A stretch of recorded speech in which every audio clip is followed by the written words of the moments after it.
मोठमोठे केस ठेवून राहत होत्या 4 मुली. कारण समजताच पोलीस हादरले.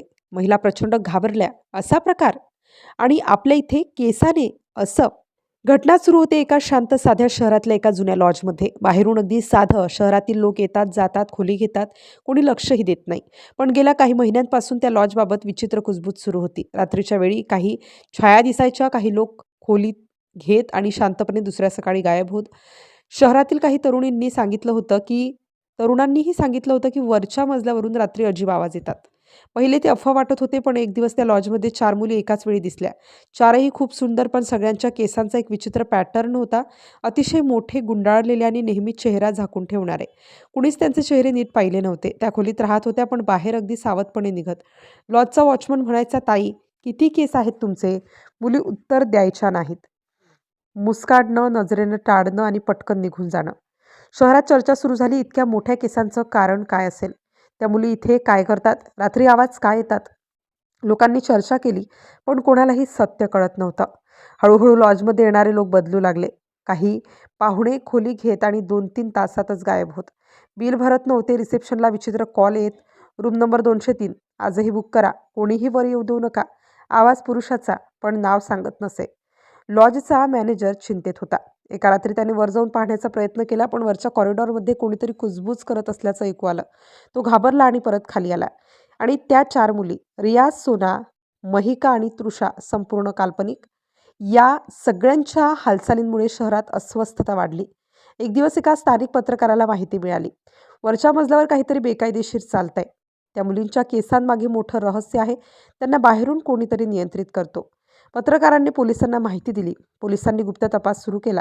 सुरुवातीला काहीच सापडत नव्हतं. सीसीटीव्ही फुटेजमध्ये वरच्या मजल्यावर जाणारे लोक दिसत होते, पण खोलीत एकदा गेल्यावर त्यांच्या बाहेर पडण्याचं फुटेज मिळत नसे. जसे ते आत जात तसेच ते हवेत गायब होत असल्यासारखं वाटत होतं. यामुळे पोलीस आणखी चिंतेत पडले. पोलीस टीम 3 दिवस सलग त्या लॉजवर लक्ष ठेवू लागली. परिसर शांत, मुली जवळ येत नाहीत. त्यांच्या खोलीतून दिवे सतत मंद. चौथ्या रात्री काहीतरी अत्यंत विचित्र घडलं. रूम नंबर 206चं दार अर्धवट उघडं दिसलं. आत दिवा बंद. कोणीतरी दमलेला तुटक आवाजात बाहेर ऐकू येत होता. पोलीस आत गेले. खोली रिकामी, पण जमिनीवर केसांचे तांडे, लांबच लांब, खोल्या ओलांडणारे केस. कोणाचंही शरीर नव्हतं, फक्त केस, सगळीकडे केस. आणि खोलीत एक छोटासं कागद. त्यावर एक नाव लिहिलं होतं, अनिकेत, ज्याचा शोध गेल्या 2 दिवसांपासून कुणालाच लागत नव्हता. आता पोलिसांना समजलं की हा प्रकार कोणाच्या तरी नियंत्रणाखाली आहे. कुणीतरी त्या मुलींना इथे आणलं, कुणीतरी त्यांना या गडद कामात ढकललं आणि कुणीतरी यामागून पैसे कमवत होता. थोड्याच वेळात पोलिसांनी दुसऱ्या खोलीत आवाज ऐकला. कुणीतरी किंचाळत होतं. त्या आत घुसले. त्या 4 मुली कापऱ्या हातांनी एका कोपऱ्यात बसलेल्या, डोळे लाल, श्वास वेगवान, केस जमिनीवर पसरलेले. त्यांच्यासमोर टेबलावर मोबाईल, डायरी आणि एक बॅग, ज्यातून काही आक्षेपार्ह वस्तू बाहेर पडल्या. पोलिसांनी मुलींना खाली आणलं. त्या सर्वच घाबरलेल्या होत्या आणि मग ज्या व्यक्तीचा नंबर डायरीत लिहिला होता त्याला ताबडतोब ताब्यात घेण्यात आलं.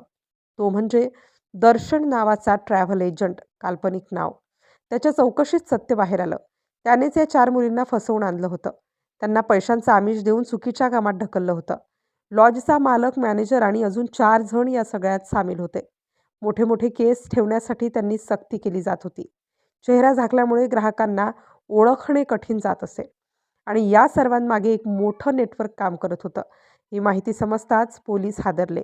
मुली रडत होत्या. त्यांच्यावर दबाव, धमक्या आणि चुकीच्या गोष्टींचं ओझं होतं. रात्री ताबडतोब छापा टाकला होता. मालक, मॅनेजर, दर्शन आणि त्याचे 2 साथीदार पकडले गेले. 4ही मुलींना सुरक्षित स्थळी नेण्यात आलं. त्यांची वैद्यकीय तपासणी, मानसिक मदत आणि संरक्षणाची व्यवस्था करण्यात आली.